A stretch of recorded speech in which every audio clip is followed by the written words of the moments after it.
Hey all, welcome to another episode of SaaS Partnership Podcast Series. This is Shankar. I am the founder of Coot and going to be the host for today's episode. We are discussing with multiple speakers about the SaaS partnership from the different angles of a system integrator and from the VC and even a product founder. But today we have a special guest with us, Greg Sarafin, who has been there and done that in the SaaS partnership, right? Greg has worked extensively with some of the enviable companies like IBM and Ernst & Young. Especially his work is commendable with Ernst & Young, where he managed the global partnership ecosystem, right? And very notably about Greg, he is able to manage the innovation as well as even performance with the partners. So without too much ado, I welcome Greg into our podcast. Hi, Greg. Thanks Hi, a lot for Howard. your time. It's good to be here. Yeah, thanks, Greg. Greg, I have made a small introduction about you, but our audience would love to hear about you from your own words. Could you make a quick intro about you, Greg? Well, I'll start with my career because that's probably what people are most interested in, although I'd like to think I have an interesting personal life, but let's be honest, most people want to hear about these podcasts want to hear why I'm relevant to them in terms of experience. So I'm 40 years into my career. Hopefully I have at least another 20 or 30 to go. I love what I do. I live the saying that if you love what you do, you never work a day in your life. And I can honestly tell you that is how I feel. I have my entire career been at the intersection of professional services and technology. I'm an engineer by training. I got my degree in computer science and engineering. So that was back in the early 80s when you had to build the computer and then program it.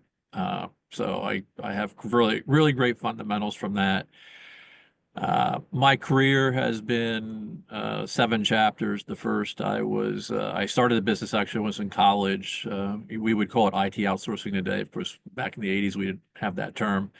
I did that to help pay for college, and then I just did it for another decade. And then from there, I went and I did a startup. We raised a bunch of capital. Wow. Got a company that failed, so we'll just check that off as great experience. And then from there, I went to a company that you would know today as Razorfish. But before there was a Razorfish, there were a bunch of companies in the late 90s and early aughts that were, quote, the e-business consultancies. And so I went to one of them called Scient, did that for 4 years. And then that went bankrupt and got rolled up into Razorfish. From there, I went to Bearing Point, where I built a really fun business there in financial services technology, selling advisory services to CIOs of banks and insurance carriers. And after 4 years, Bearing Point went bankrupt, so there's a trend there. And then I went to IBM. I thought, well, IBM is not going to go bankrupt, which they didn't. And so I was there for 7 years. And at IBM, I did two things. I helped run IBM's largest relationship in Citigroup globally, and then I ran revenue for a piece of their financial services business in North America for 3 years. So I got to experience owning a revenue job at a public company, which was really like a Wow. PhD in how you get things done. And then from there, I decided, all right, I'm going to go private, and I went to EY, which some people still call Ernst & Young. And at EY, I spent a couple years in financial services doing essentially what I was doing at IBM, helping build our technology business in financial services. But then I got tapped about 7.5 years ago to help EY become a top participant in the partnering ecosystem, right? So we were at the time about a $33 billion entity with only about $1 billion in partnering revenues, and we've had a 7-year journey where we've gone to 52 billion, and almost 10 billion of it is partnering revenues. So we've been a huge part of the growth of the firm. So that's my career in 7 steps. I have written extensively on partnering and partnering models and so forth. You can find a lot of my content on ey.com and on LinkedIn. And of course, I guess you and I are going to talk about a bunch of it today. So looking forward to the conversation. Oh, thanks a lot, Greg, for that nice introduction. right? So you started working when I was a small boy. So no, thanks a lot for you're going to share the wealth of experience with all of us, right? So no, you have been an engineer and you have done a very different roles, right? But let me take you back into the memory lane, right? When you started doing a partnership, right? Obviously, there's no rocket science of being partnership, but how did you start the partnership and what are the few things? Because you have done the sales, you have done the technical stuff, you have done various bunch of things, right? Probably if it is someone who's doing, a young person starting for the partnership, probably the kind of questions would have been very different, right? But because there are a lot of audience here for us, they are starting their career for partnership. So if when you are approaching for the first time, what are the few things you have done, Greg? Well, the first thing I would tell you is, yes, I have done, by the time I got the partner role, I had done everything else you could possibly do in Right, professional services. So it was like the last thing on the list if I had a bucket list, right? So right, the second thing I would tell you is, I mean, look, I was somewhat nervous about the role, right? Because at most organizations, partnering kind of goes through an S curve. Like there's a period of time where everybody's like, oh, we got a partner, we got a partner. And then things get tough. And then all of a sudden it's like, what do we spend all this money on partnering? What are we getting for partnering? Right. And so I see this over and over again at every company I've been at, and I've seen it certainly in the industry over the years. And so I thought, all right, well, look, first of all, you got to be honest about partnering, right? Partnering is an incremental cost, right?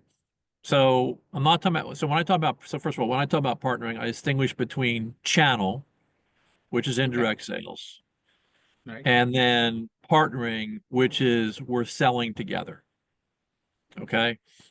So when I talk about partnering, I'm talking about the second thing, not the first okay, thing. got it, We do act as a channel from time to time, but only when our customers insist that we do that. We do not, as a practical matter, want to do that. So, for us, we're the 1 + 1 = 3 philosophy, right? When right, we go to a customer, we view ourselves as the orchestrator. And what we're trying to help the customer achieve is a business outcome. And so we have a lot of consulting capabilities that can help them define what that business outcome really looks like, what the business case is to get to that outcome, what the performance characteristics should be, what the change plan needs to be. And then, oh yeah, by the way, you're going to need to put a lot of technology in place in order to get that business outcome because you can't do anything today without technology. And then we work with our technology partners to orchestrate that outcome on behalf of our customer. So, let's say we have a customer that's in finance. They run the, CFO of a large company and they want to create the finance function of the future. Well, let's help you define what that looks like, chart a course, and then work with our partners, SAP and Microsoft and Thomson Reuters for the tax piece. And, there might be some others in there as well, depending on the client situation. And then work with those partners to sell an overall value proposition, but we're selling our services and they're selling their products, right? Or their SaaS platforms. And together, we're giving the client a better outcome than they could get if they bought each of us separately and then tried to integrate us together. So that's what I mean when I talk about partnerships. So now let's come back to, well, how do you measure that, right? How do you measure the value of that? Because there is an incremental cost to running a partnership, to running partnerships, to running a partnership function. And that cost can be substantial and it can be painful if people don't understand what the true incremental benefits they're getting for that cost. And so what I did almost immediately when I came into the role was I worked with finance, I worked with our business unit leaders, I worked with other stakeholders in the enterprise to say, okay, this is why we partner, and these are the clear benefits that we get from partnering, and here's how we measure them. And we built that into our systems of measurement. We built that into our financial reporting and our overall management reporting. And therefore, as the cost of running a partnering function increased, which inevitably it does if you do more partnering, we could also show without any drama and without any dispute if you have incremental costs, what was the incremental revenue and margin that you got from that? And we could show that, my God, this is absolutely makes sense for the organization to invest that incremental cost in order to get that incremental outcome. So I guess to summarize, if you're coming into these roles, make sure you have agreement with your enterprise stakeholders, your CFO, your CEO, your CRO, your product team, et cetera. How do you measure those incremental benefits so you can then compare them on an ROI basis to the incremental cost that you are creating for the enterprise in your role with your team? So that is really how I thought about it when I went in. And by doing that, I took all the drama out of it, and then we could just get about to making good business decisions from there forward. Great, great, great, great. Definitely, it's a good starting point, right? So when it comes to partnership, I think you need to juggle with the different skill set, right? You need to be a good sales guy, you need to be a good account manager, and you need to also be technically relatively solid, right? And because it's overarching the whole organization structure, at least the sales whole thing, right? From demand gen to everything, right? So what is a good mix of a good partnership head, right? I think whether you should be too sharp in sales or in account management. What's a good mix according to you, Greg? Well, if you're truly, so first of all, I'm talking from the perspective of a global firm. And we're like a consulting / systems integration shop, right? So I'm talking to you from that perspective. I know many in your audience are actually in SaaS companies, I think. Is that That's right? right. Yeah, Yeah. yeah, So I'll try to flip it around to the SaaS side as well, but I'll start with my side. So, sure. For me to do my role successfully, I need to be good at a number of things. Number one, I need to be good at engaging with the stakeholders in the C-suite to make sure that we get alignment, like I said earlier, on how we measure the incremental benefits of these partnerships and how we make sure that everybody believes that we're getting value. So you have to be really good at managing relationships in the C-suite and getting alignment on that.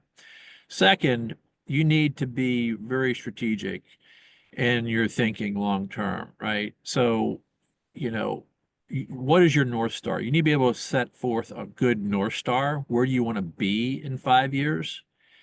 Because if you don't have that North Star, then you don't know what you're building to, and you could sort of go off in a direction that ultimately isn't going to be beneficial to your organization. So you have to be good at setting strategy and setting a North Star and then keeping focus on that North Star. And you have to realize that day one, the maturity you have is not the maturity you need to be at that North Star in 5 years. So you have to think about your journey through the lens of, I'm going on a series of maturity steps. Every quarter, I'm going to improve my maturity. I'm going to improve my capabilities to get to whatever that North Star is. So you have to also then be someone who understands how to build a journey map and based on a set of maturity steps in order to achieve that outcome. And notice nothing I've said so far is sales. Right? Everybody thinks that CPOs are about sales. Oh, you're just another type of seller. And sure, you need to have sales skills. I don't think you could work in the C-suite if you didn't have good sales skills, right? But if you're just a good seller and you think, well, I'm a good seller, I can sell, I'm just going to sell through partners now. No, you're not.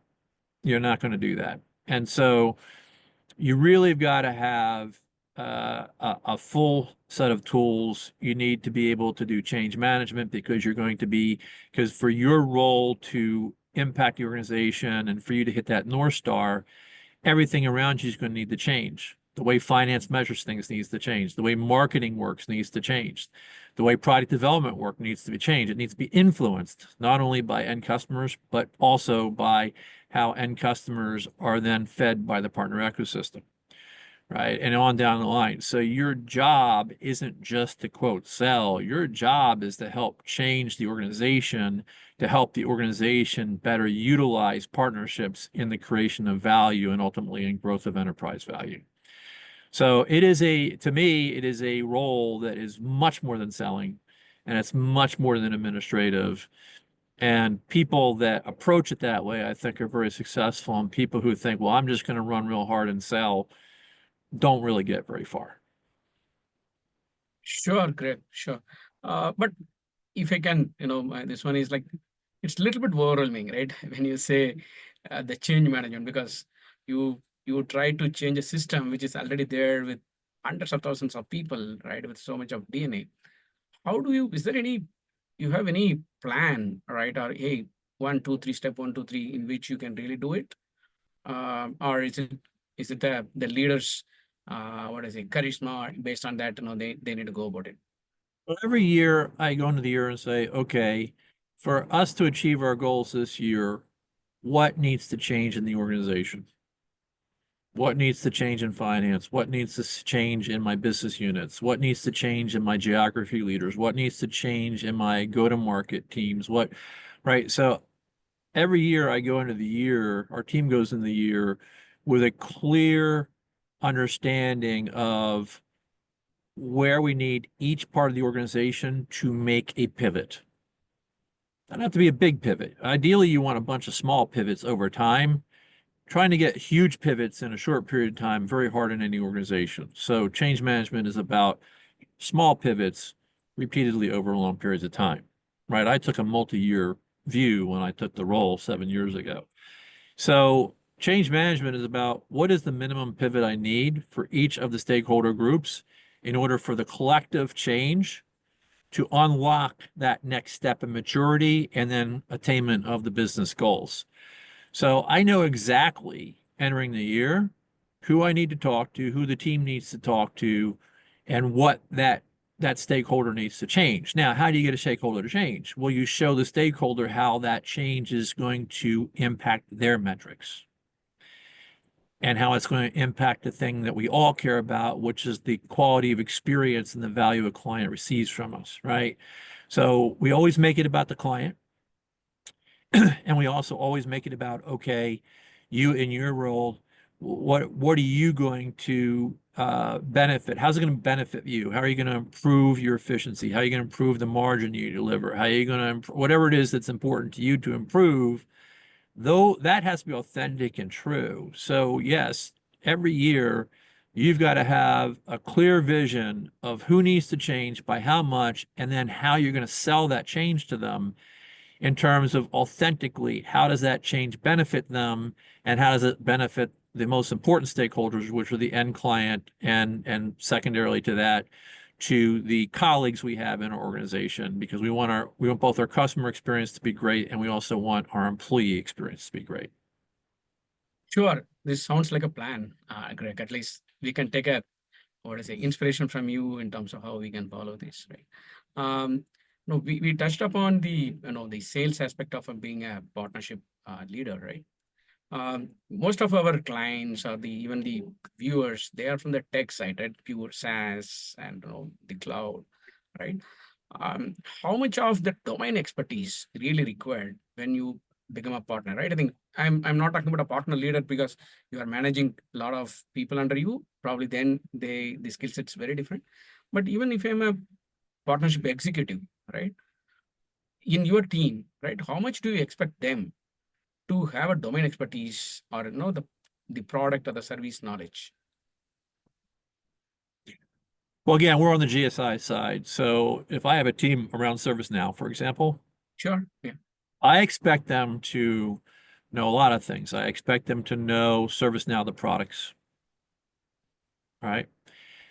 You cannot be credible when you talk to anybody, a client, an internal EY stakeholder, or a ServiceNow stakeholder. You cannot be credible if you do not understand the foundational elements of their product. I also expect them to understand the product roadmaps.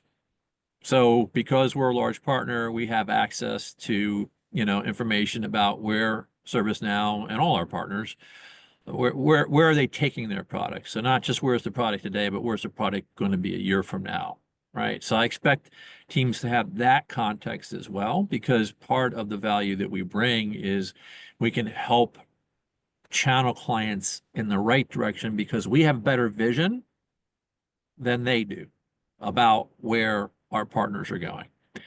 Then I also expect our people to understand the overall business strategy of our partners. Okay. Okay. So where is ServiceNow going as a company, right? What does it mean? Is ServiceNow going to become an agentic platform now going forward? Is it going to become the orchestration layer for agents? Is it going to become an agent as a service company? What does that mean, right? So you need to understand the business strategy of your partner, not just their products and not just the product roadmap. And then you also need to understand how that your partner is structured, right? Bill McDermott's the CEO. Who are his reports? What is each of them? Why are they important to the market? Why are they important to us at EY as a partner? And then you get down to, okay, now in your geography or in your industry or in your product expertise or whatever combination you are, okay, now who are the stakeholders of ServiceNow that you need to know really well and have a great relationship with? So now we're pivoting into the relationship piece. I expect you to have a relationship with the people at ServiceNow that are relevant to whatever territory you're covering in terms of our go-to-market, right? So yeah, I have high expectations of our team members. They need to know the product roadmap. They need to know the strategy, the business. We need to know generally how the business is structured, who's running it, who's making decisions. And then they need to trace that down to the stakeholders that they need to be working with and who need to trust them and who they need to trust in order to be able to go effectively to market and serve clients. So there's a lot there. And so that is what we expect, and that is what we measure our team on. Great, great, Greg. Sure. Um, so you might have, apart from you are managing from UI, right? You are a veteran. You have been close into the partnership leaders ecosystem. You have advised a lot of people, right? What is a good partner program you would see, right? What are the components? Or well maintained, well run partner program? Do you have any benchmark for that, Greg? The short answer is, even the best run partner programs I see need more work. Sure.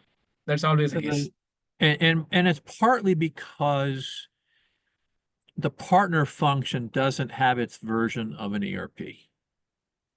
So if you look at the software landscape, the SaaS landscape for supporting the function that I've performed at EY, for example, there is no one product that I can use that is sort of the core digital platform for everything I do. And so in my case, I had to build a platform on ServiceNow. I use them as an example for a reason. They're a close partner, and I also use a lot of their technology for running the business that we run. But then I brought in other SaaS companies as well. Workspan works with us, for example. There's a few others that sort of round out the portfolio. So first of all, there's no easy button, right? I mean, when did finance functions become really efficient? They became really efficient when ERP became really good. The best run companies run SAP.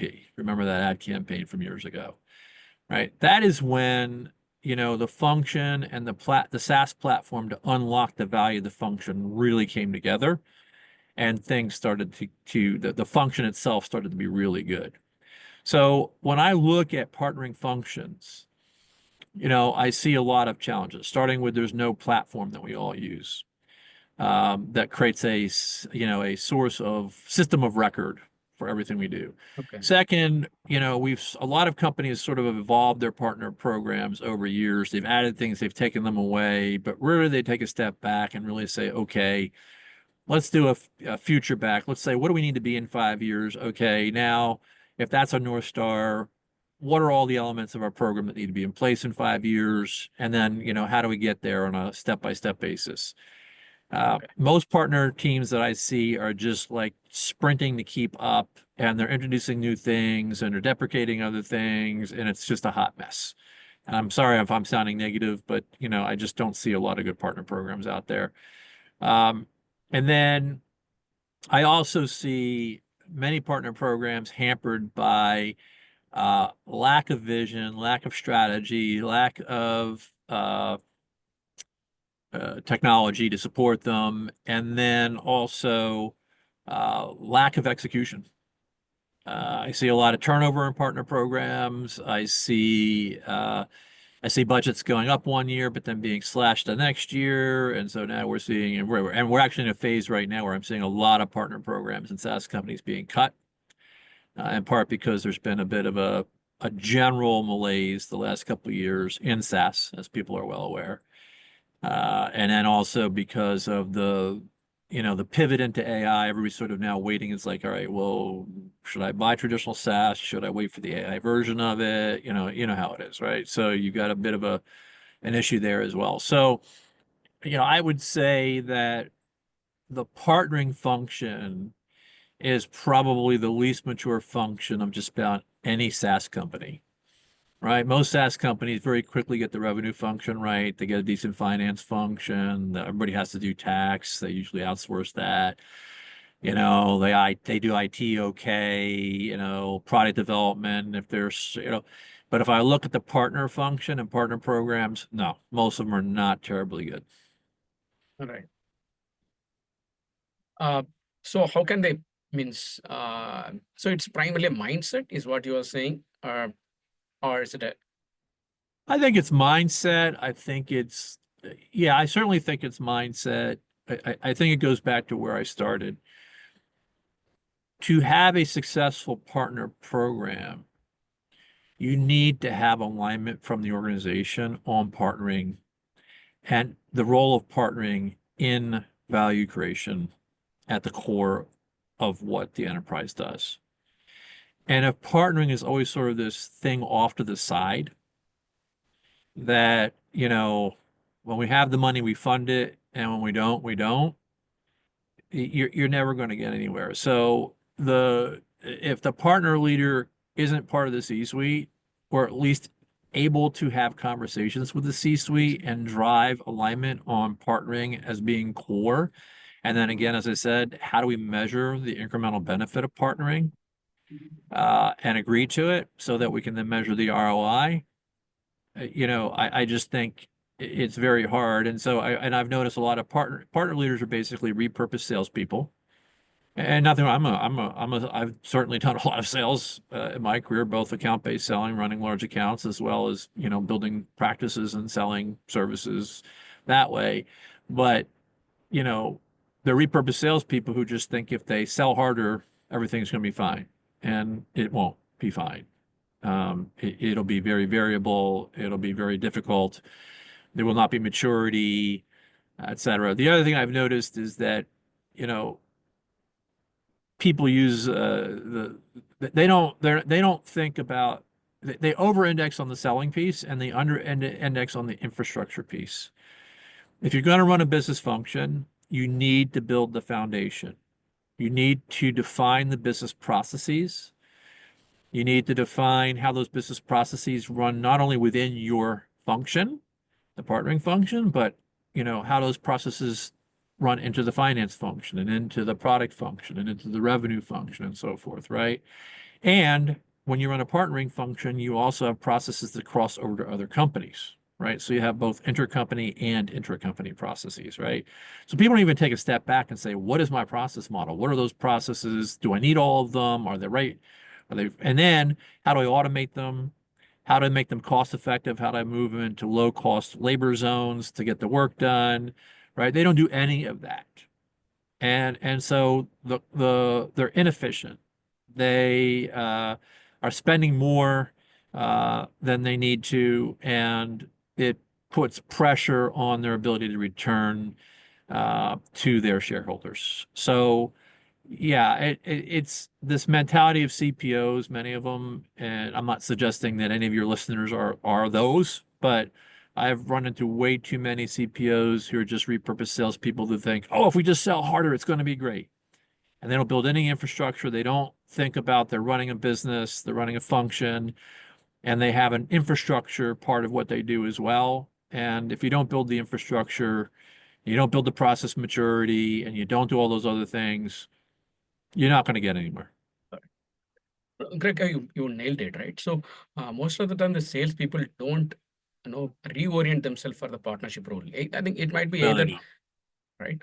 right? Is it lack of awareness or lack of the proper resources available? If someone wants to do it, like I'm a great sales guy, I'm taking the partnership role. What are all they can It's a do? What? it's a chicken and egg thing, right? Because you've got, I mean, compare, it goes back to what I said, compare the partnering function to the finance function. Okay. The finance function is a mature function at every company. And, the role of the chief financial officer is well defined and well understood. And there are career paths. There are well-defined career paths that as you go through progression of your career, you're picking up all the things you need to Right. be an effective CFO, right? Right. What is a career path for the CPO? Oh, who are we going to get to do that now? Oh, let's get Greg to do it.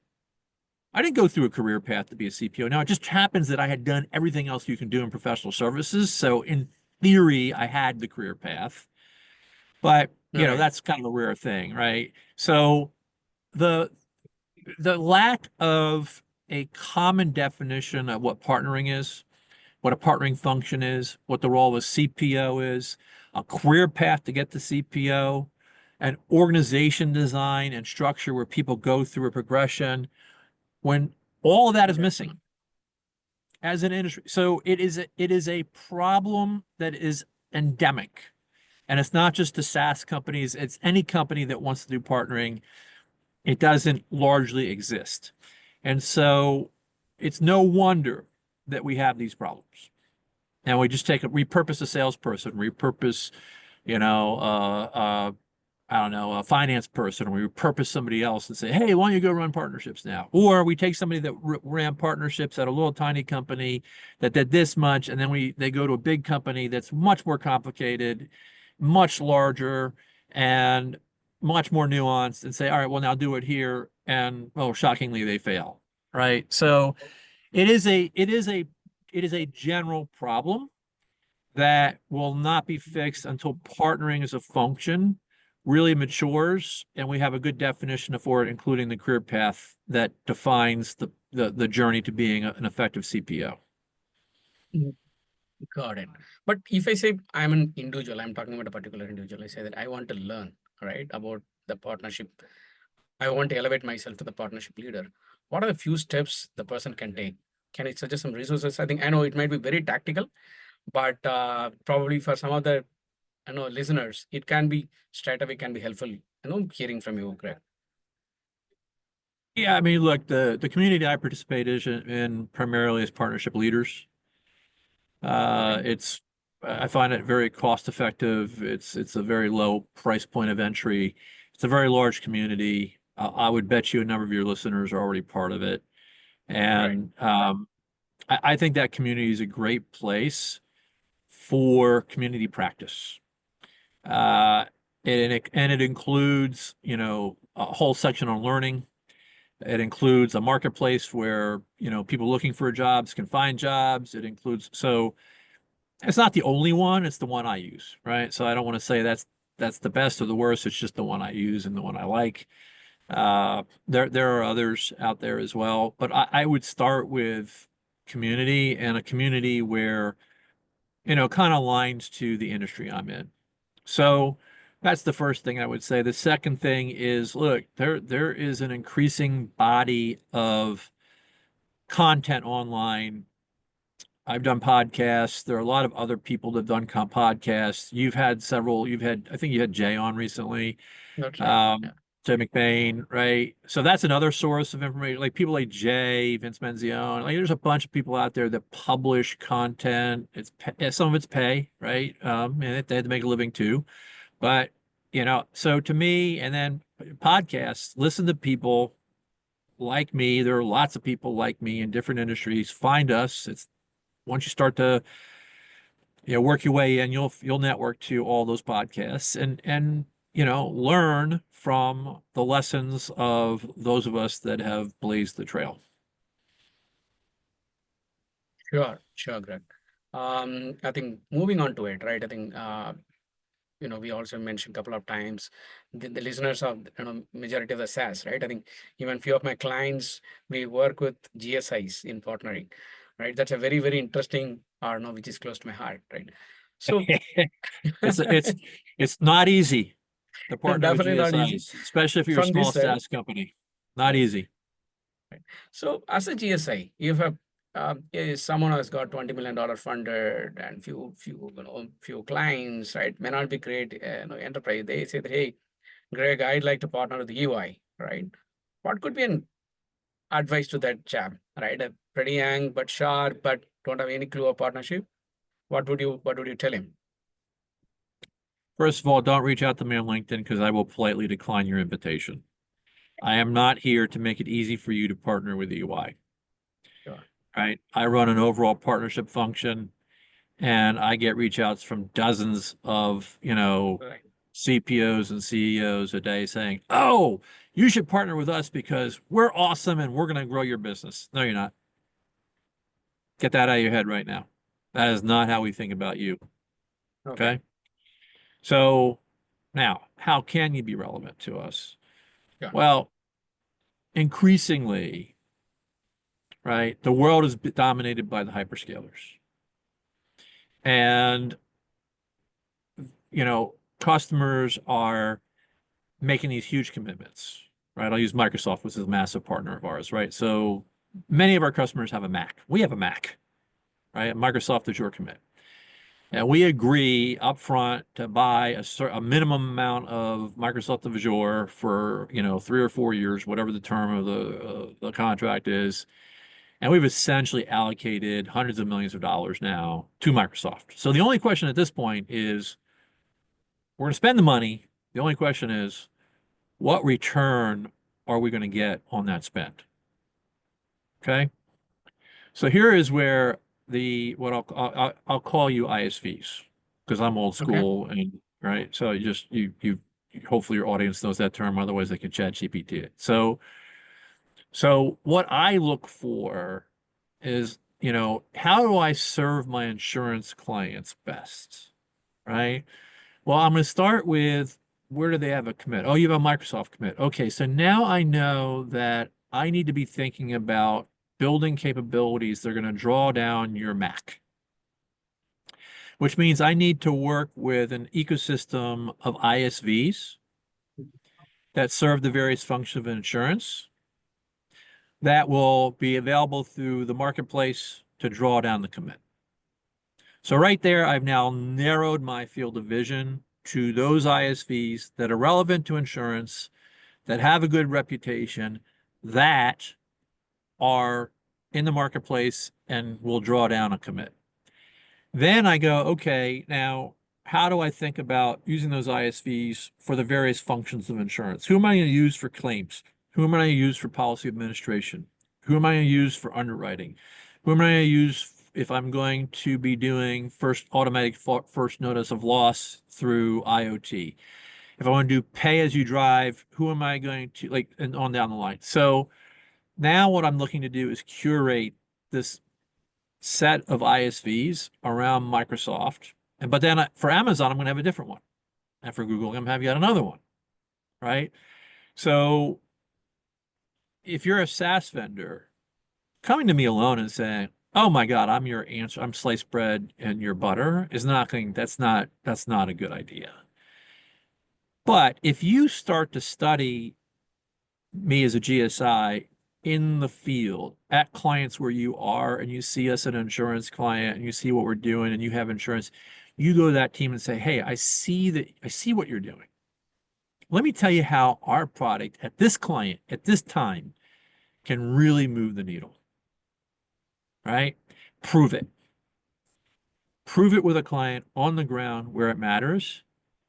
Once you prove it, then that team will say, "All right, well, let's take you to the next client and the next client." And then all of a sudden you'll have several clients, and then you'll start to build a reputation, and then you'll start to get sponsored up, right? This is not you go to Greg and then Greg lands you. This is you do your homework, you do the ground war, you figure out where you can add value. You get the first win with us in the field, get a couple more, and then you will ultimately get sponsored if you're good and if you fit our business strategy, right? This is not a this is not a top-down approach that these little SaaS companies can take to get to us. Now some of my peers will say, well, yeah, you can partner with us, write us a check for $2 million. And if you're dumb enough to do that, okay, knock yourself out. We don't do that. We don't charge small SaaS companies ridiculous fees to quote be in our partner ecosystem. You're either in or you're out, and you're in because you earned your way in. So I know that's probably not the message your audience wants to hear, but that is the naked truth. And now do I have people on my team that are out looking for SaaS companies that fit specific little niches for things that we have a gap? Absolutely. We're scanning the market. So there is a possibility we find you, right? And if we do, and you fit what our needs are, well, that's your lucky day. Ding, ding, ding. You won the lottery, but that's a lottery, right? And to win the lottery, just make sure that you are well published and easy to find, right? Post a lot. Make sure you get your search score up. If you're VC or PE funded, make sure that they're publishing you and amplifying you as well. Do all the things to make sure that you're easy to find, because you're as likely to make it into our partner ecosystem if we find you as if you try to push your way in on the ground war side.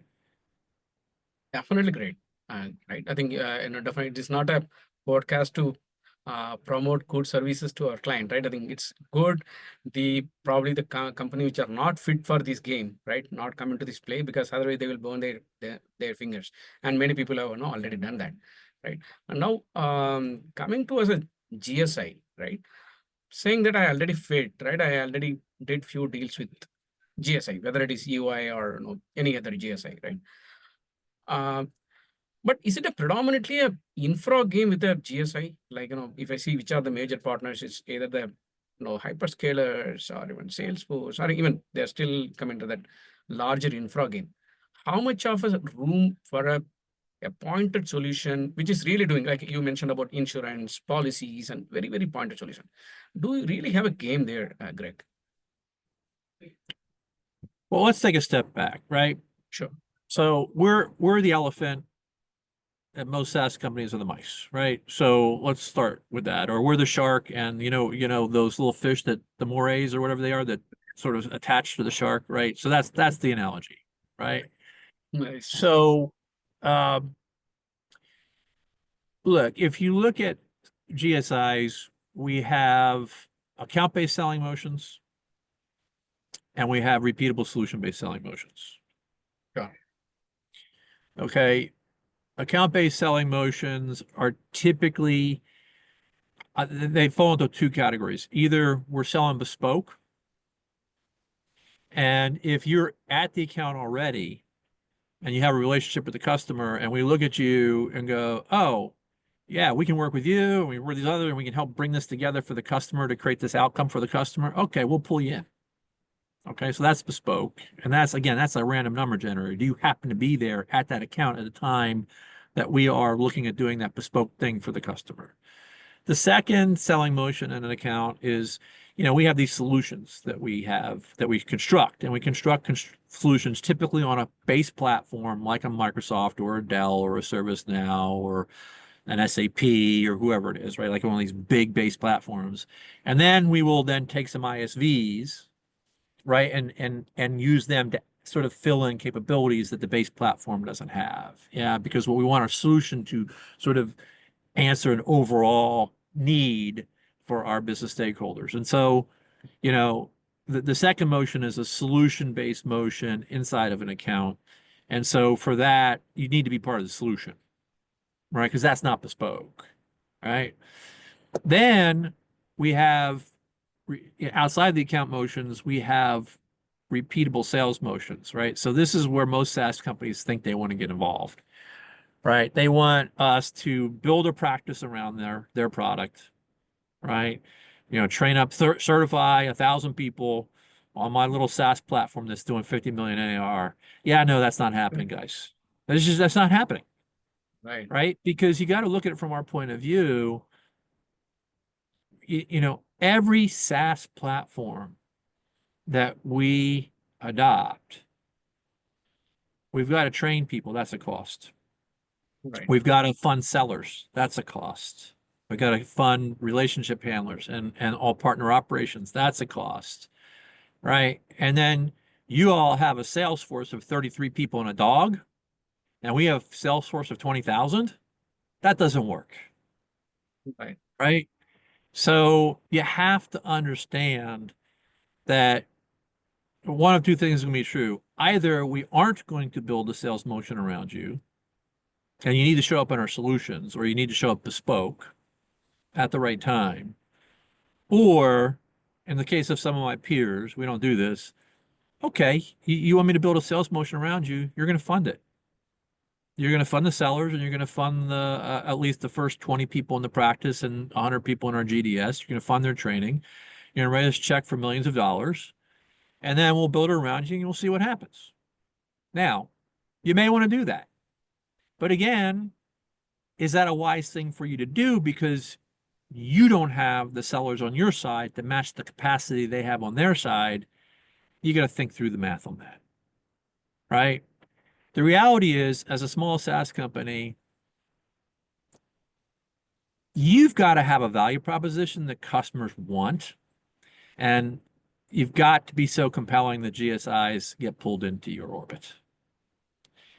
But starting as a small SaaS company and saying, my strategy is to go to GSIs to launch me into the market, unless you have some sort of in, or you're going to allocate a lot of money to pay us to build capabilities, that's not a good strategy. It's Right. not a good strategy. Focus Definitely. on focus on the RSIs. I mean, you're usually starting in a single country. Again, some of these SaaS companies are funded by the ecosystem of Silicon Valley, and they're like, okay, I'm not talking about those. I'm talking about most, right? Like, start small, win in the market on your own value proposition, work with the RSIs, and eventually, if you're successful, you have big enough that the GSIs will start to pay attention to you because they have to, because their customers are telling them to pay attention to you. But you coming to us and telling us to pay attention to you when you're tiny, we're not going to do it. Again, bang on, Greg. So I know, because most of the time the people don't get the numbers, right? I think the average sale value of our GSI might go in 100. I think, for example, in Infosys case, average deal value is $10 million. Yeah, SaaS company selling $3,000, getting attention of a $10 million sales guy is not going to happen. Not going to happen. We don't. It's cost of sales is too high for us. We have a minimum ticket size, right? And in terms of this, in terms of the impact that we're looking to sell to the client, right? We sell impact, and we sell big impacts. And so, if you reach out to me and say, I have this little thing, it's $3,000, it does this very narrow little thing, it's like, good luck with that. Don't care. Right? Now, if you say, hey, listen, I fit into a very narrow slice that addresses a gap in SAP, and I'm an SAP Solex, okay, maybe that's a different conversation. Right? But in the majority of cases, and then at that point, you just become part of the bill of materials. Right? Because that's another play you can make, right? You can say, hey, listen,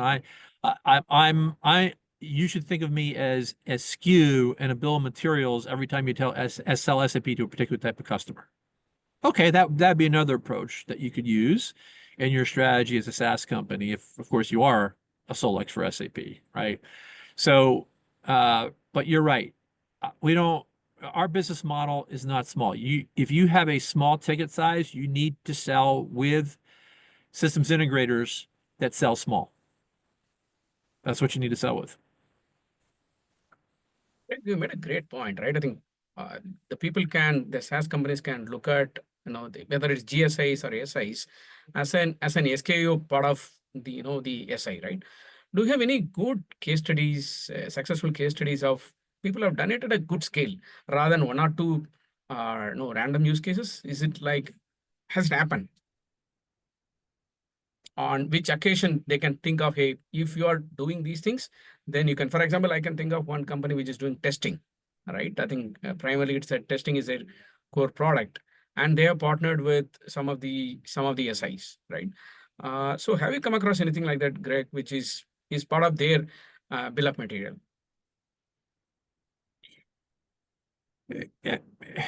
Yeah, without disclosing things about you, yes, are there examples of where we've had SaaS companies come in and say, "Hey, let me be part of your cybersecurity suite. Sure. Let me be part of your." So the other side is, you know, we have some, we have a number of small SaaS companies that are really more vendors to us. They're sort of like, you can think of them as OEMs. Like we embed their software in our service, right? Managed service provider is the sort of the industry term for it. So you can approach, I can show you a number of cases where we've had SaaS companies come in where we are building a managed service for a client. It's outsourcing, right? We'll outsource cyber operations. We'll outsource the finance function. We'll outsource tax filings and tax compliance, right? In those cases, we will build a stack and we might evaluate some of those SaaS companies to come in for specific functions within that overall integrated stack, right? But that's not a joint go-to-market. That's now the SaaS company's part of the stack, Right. right? It's a single customer. You And as a it's a one customer vendor, rather right? We're than the customer, and then as we sell our services to more and more of our customers, we consume more and more of your stuff, but it's still single customer, right? So yeah, I've seen that's actually where I see a lot of the success with the smaller SaaS companies. Then, like I said, I've seen example of SaaS companies that'll show up in bills of material for larger companies. So those, and then I mean, look, the SaaS companies we pay attention to tend to have a pretty broad remit, right? Yeah, if I go back to insurance, years ago, our predominant partner in insurance was a company called Guidewire out of California. Still is a big partner, but you know that's because Guidewire caught fire and very quickly rolled up the entire property and casualty insurance market away from a bunch of legacy mainframe software. And so we caught that wave and we helped drive that wave and we made a decision to roll it up. Every once in a while, we'll see a company where we go, okay, this company's the right place, right time. It's going to do a roll up of a section of the market where again, the ticket size is 10 million plus, right? If it's not a $10 million plus ticket, unlikely we're going to take the chance that it's going to be successful. But every once in a while, you'll catch one of those. But for most SaaS companies, right, if you're this narrow and you have a small ticket size, if you're not in our stack as a vendor or, like a bill, like a SKU and a bigger bill of materials, like SAP or whatever, or ServiceNow, probably not worth your calories to try to attract our attention. again, bang on. Yeah, great. Um, say that my SaaS product is now enterprise grade. I sold few with a GSI, right? But now the question is now I like to broad base to all your, like as you mentioned, I want to have 50 people who are certified in my product and stuff. So at that stage, what do you expect from the SaaS company, from the GTM? What level of investment they need to be get ready of? Well, for first of all, they need to have a level of scale that face like you can't have the ability to pursue 10 deals max at a time when we can pursue 100, right? That doesn't work. So you do need to be thinking about, okay, if I'm going to start first of all, let me take a step back. My rule is always start with one GSI and get it right with one. When you're to the point where GSI will even pay attention to you, or if you're going to write a check to one of them, right, to get them to build capability around you, start with one and get scale with one. Okay. Because if you do that, all of a sudden the rest of us will go, huh, we're starting to see that in the market. Maybe we should pay attention to it. Because you really ideally want us coming to you, Sure. not you coming to us.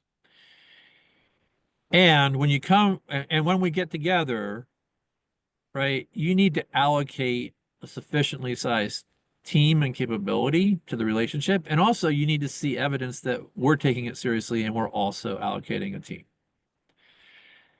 Now, what we'll typically do before we'll allocate a team and before we'll ask you to allocate a team, we'll say, look, let's just pursue 10 deals together. Let's 10 deals. Let's see how we sell together. Let's see what our win rate is. And then let's see what the client experience is in terms of delivering. Because again, even if you're with another SI, we're still going to want to make sure that it's a good fit for us because, we sell slightly different things than some of the other SIs. We don't all sell exactly the same stuff.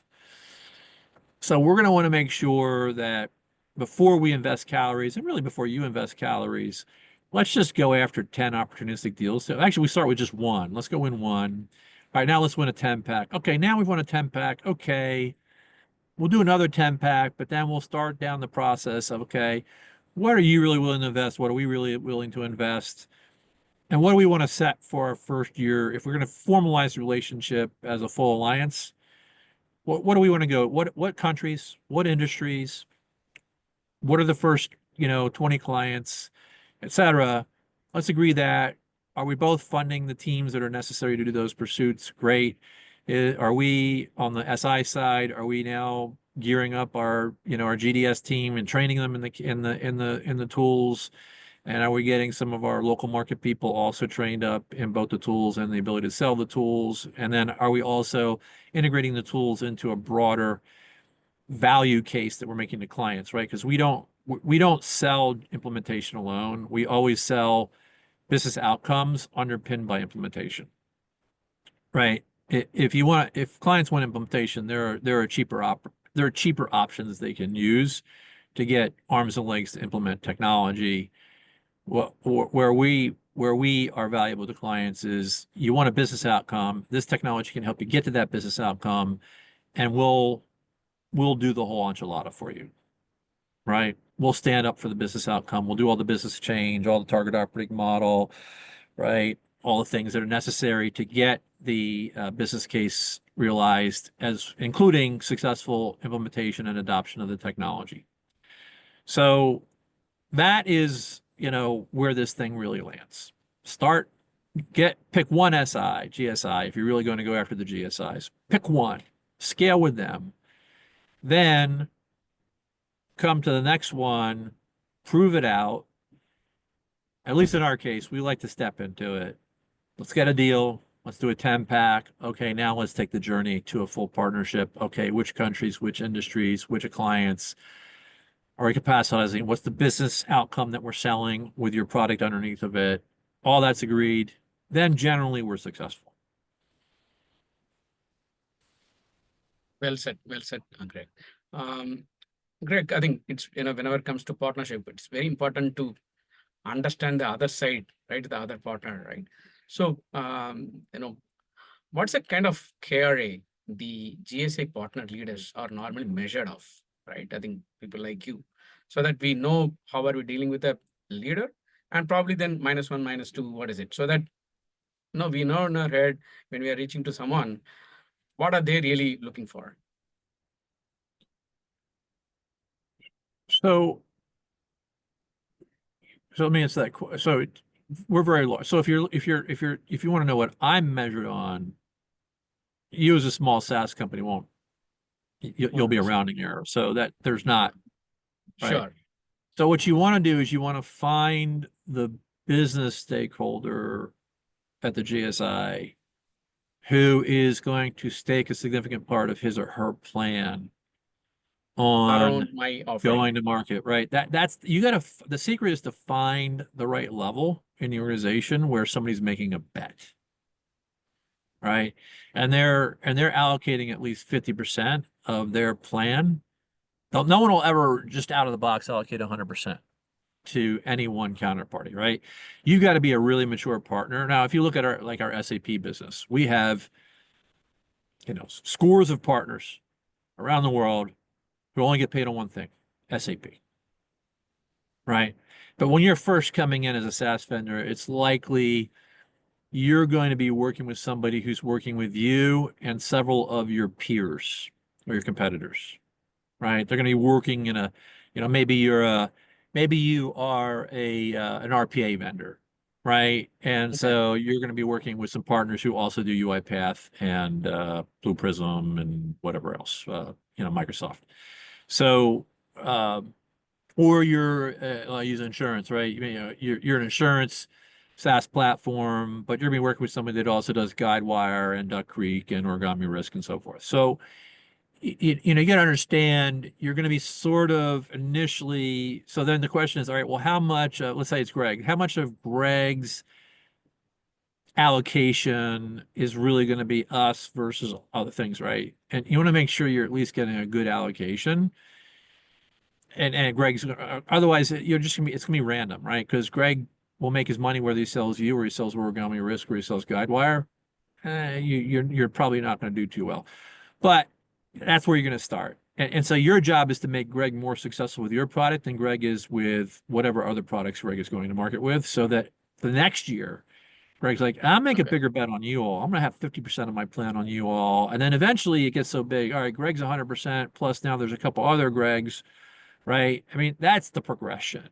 Alright. What you want to get is you want to get to the point where when you're successful, there will be a practice where the practitioners only get paid when they implement your product underneath some sort of business transformation we're selling to clients. That is where you ultimately get to. You won't get there day one, but that's the progression you have to make. And you've got to pick a Greg initially where you think, okay, I know what else Greg sells and we can kick their ass. Right? Sure, Greg. Right. Yeah. That's really the calculus. And then, as you pivot into a relationship, well, your relationship handlers better be really good at figuring out who the next Gregs are. Got it. Got it. Good. Greg, I think now the AI is completely rattling every SaaS product, right? I think because the static rule-based SaaS is really going out, and the AI-based model is really coming in. But from the GSI, you are betting a lot of your time, energy, brand, and certifications around certain products, right? Now there is a kind of uncertainty. Probably they may be too big to fail, but there is a kind of uncertainty. So how do you go about it? Like finding who is challenging Salesforce, who is challenging SAP. Probably there are two large examples, probably even snowflakes of the world, right? How do you go about that? I don't.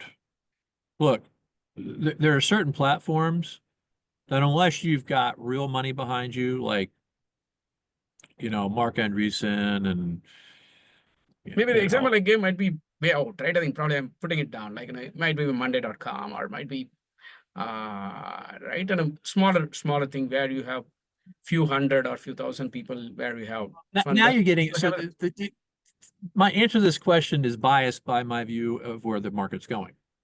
So let's start there, right? yeah, So why don't we talk about where I think the market's going? I think that the hyperscalers win. I think NVIDIA wins and itself becomes a hyperscaler at some point. I think that there will be a handful of SaaS platforms that make the pivot from SaaS to agent as a service. I think right. Benioff will do it. I think Bill McDermott will do it with ServiceNow. I think there are others. I think I think Oracle is doing a really great job being both an enterprise software provider that's going to pivot to agentic technology as well as being a second tier cloud provider. It's a clever strategy there. I know SAP is rapidly trying to pivot to to be agentic. Here's what I will so I think most of the strong get stronger. And I think the next 3 years, you're going to hear the term touchless SaaS. So the SaaS Touchless. vendors Okay. that you still have to consume, like I say, like ERP, you may not want to necessarily, but you will. But what you'll do Right. is you'll put an agentic layer on top of it to eliminate all Right. those humans that are basically doing tasks Right. inside the finance function. So I think you're going to see touchless SaaS. And then the question becomes, okay, well, all those agents that have made all that SaaS touchless, the SaaS probably becomes a CRUD layer because now the intelligence has left the sort of deterministic rules of the SaaS layer and is now imbued in the systemic intelligence of all the agents that are actually doing the work. And so SaaS companies are going to get eaten by agents. That's what's going to happen. So the That's right. question is, are you going to become an agent as a service provider? Are you going to make the pivot from SaaS to Oz or not? And even if you're SaaS, you better have a touchless version of yourself very short order, or you're going to have a hard time making sales, even in the next 12 months. So I think there's a massive pivot in the market right now. And so if you ask me if a SaaS vendor without a touchless story is going to make a dent here or anywhere, I don't think so. I really don't. What we're looking at is who are the SaaS vendors that are going to make the pivot and who are the new vendors that are going to create the what I'll call the frameworks and the tooling to manufacture agents at scale. Because companies are going to be minting agents left and right over the next 3 years. And the companies that own the actual, what I'll call the agent foundries, the ability to create agents, and then also the companies that create the frameworks to control the agents. So the agents are going to go rogue and start destroying your enterprise, which will happen, by the way, if you don't put them in some sort of control framework. Right. Those are the companies that are going to be very interesting. Right. So I think we're in a massive market pivot.